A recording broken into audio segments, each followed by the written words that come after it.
दिल्ली की बारिश हमेशा कुछ नया साथ लाती है, कभी भीगती हुई यादें तो कभी अधूरी मोहब्बत की महक।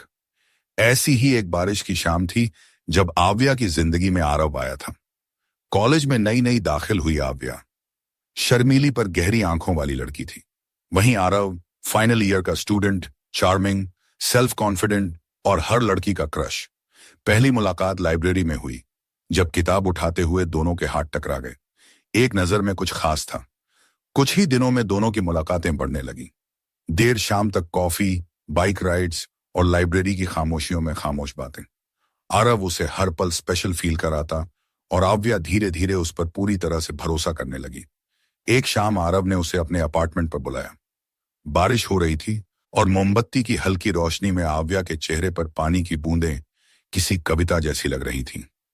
तुम्हें छूने का मन करता है, आरव ने धीमे से कहा।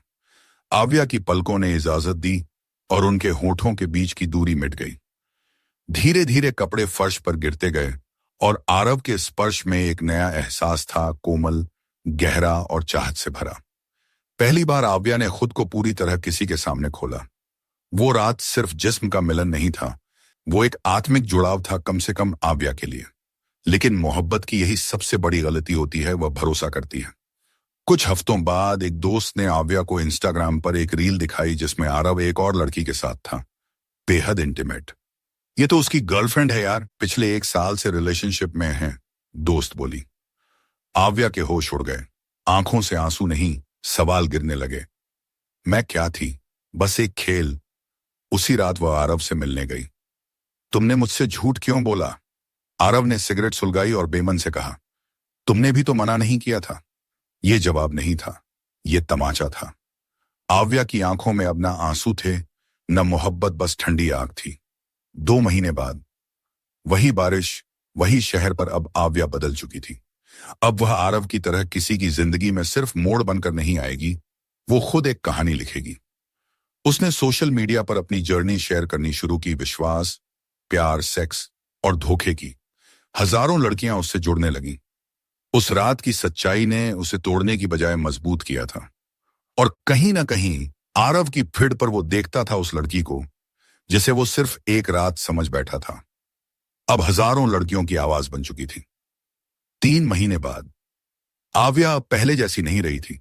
वो टूटने के बाद खुद को जोड़ चुकी थी और इस बार बड़ी संजीदगी से। इंस्टाग्राम पर उसका पेज रियल लव अनफिल्टर्ड लाखों लोगों का सहारा बन चुका था। वहां वो अपनी कहानी, भावनाएं और उन रिश्तों की परतें खोलती जो अक्सर अधूरी रह जाती हैं। उसकी पर्सनालिटी में अब एक रहस्यमय चमक आ गई थी। वो अब भी उतनी ही खूबसूरत थी, लेकिन उसकी आंखों में अब एक अलग तरह का आत्मविश्वास था। वो जान चुकी थी कि प्यार सिर्फ पाना नहीं होता, कभी कभी खुद को भी वापस पाना होता है। दिल्ली के एक पॉडकास्ट चैनल ने उसे इंटरव्यू के लिए बुलाया था। जब वो वहां पहुंची, उसे देखकर एंकर मुस्कुराया और उसके सामने बैठा गेस्ट था करण मेहरा, एक सोशल साइकोलॉजिस्ट और TEDx speaker. Salt and paper दाढ़ी, नीली आंखों में गहराई, उस वो हैडी और शब्दों में ठहराव। इंटरव्यू शुरू हुआ। बातचीत भावनाओं और विश्वास की गहराई तक पहुंची। कैमरे बंद होने के बाद करण ने कहा, तुम्हारी बातें सिर्फ दर्द नहीं, उम्मीद भी देती हैं। क्या हम कभी कॉफी पर मिल सकते हैं, प्रोफेशनल ही सही? आव्या मुस्कुरा दी। पहली बार किसी ने उसके अंदर की औरत को महसूस किया था, न कि उसके जिस्म को। करण और आव्या की मुलाकातें बढ़ी। करण उससे अलग था, वो बातों में घुसता, उसके जख्मों को महसूस करता, लेकिन उन्हें कुरेदता नहीं। एक शाम जब दोनों किताबों पर चर्चा कर रहे थे, कर्ण ने धीरे से उसकी उंगलियों को थामा। तुम्हारा हाथ थामने में डर लग रहा है, कहीं ये भी खो ना जाए, वो फुसफुसाया। आव्या की आंखें भर आईं, लेकिन इस बार वो आंसू किसी दर्द के नहीं थे, ये उम्मीद के थे। उसने हाथ नहीं छोड़ा। उस रात कर्ण ने उसे अपने फ्लैट पर डिनर के लिए बुलाया। मोमबत्तियों की रोशनी, रेड वाइन और पुराने गजलों की मध्यम आवाज। माहौल नर्म था। करण ने धीरे से आव्या को अपने करीब खींचा। उसकी हथेलियों ने आव्या की पीठ को छुआ, एक ऐसा स्पर्श जिसमें जल्दी नहीं थी, लालच नहीं था, बस एहसास था। आव्या की सांसें तेज हो रही थीं, लेकिन इस बार डर नहीं था, विश्वास था। धीरे धीरे कर्ण ने उसके बालों में उंगलियां चलाईं, गर्दन पर नरम चुंबन दिए और उसे खुद में समेट लिया। उनके बीच की दूरियां धीरे धीरे पिघलने लगीं। हर कपड़ा जो गिरा वह केवल शरीर से नहीं, उनके दिलों के बीच की दीवारों से भी गिरा। ये मिलन सिर्फ सेक्स नहीं था, यह एक आत्मा का दूसरी आत्मा को महसूस करना था। कर्ण ने उसकी आंखों में झांका और कहा, मैं तुम्हारा अतीत नहीं पूछूंगा, क्योंकि मैं तुम्हारे आज से प्यार करता हूं। धोखे का एक और चेहरा। लेकिन कहानी यही नहीं रुकती। कुछ हफ्तों बाद कर्ण को एक इंटरनेशनल फेलोशिप मिल गई पेरिस में। आव्या से विदा लेते हुए उसने कहा, एक साल फिर मैं वापस आकर तुम्हें शादी के लिए पूछूंगा। आव्या ने रोते हुए उसे विदा किया। लेकिन पेरिस जाते ही कर्ण का व्यवहार बदलने लगा।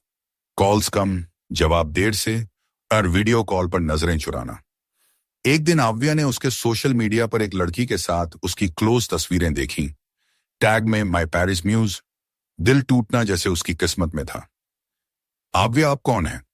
वो अब सिर्फ एक टूटी प्रेमिका नहीं थी, वो एक आवाज थी। उसने फिर से उठकर अपने पेज पर लिखा, मुझे फिर धोखा मिला, लेकिन अब मैं टूटती नहीं, अब मैं लिखती हूं और मेरी हर बात एक नई लड़की को जागरूक करती है। प्यार में गिरना ठीक है, लेकिन खुद से उठना जरूरी है।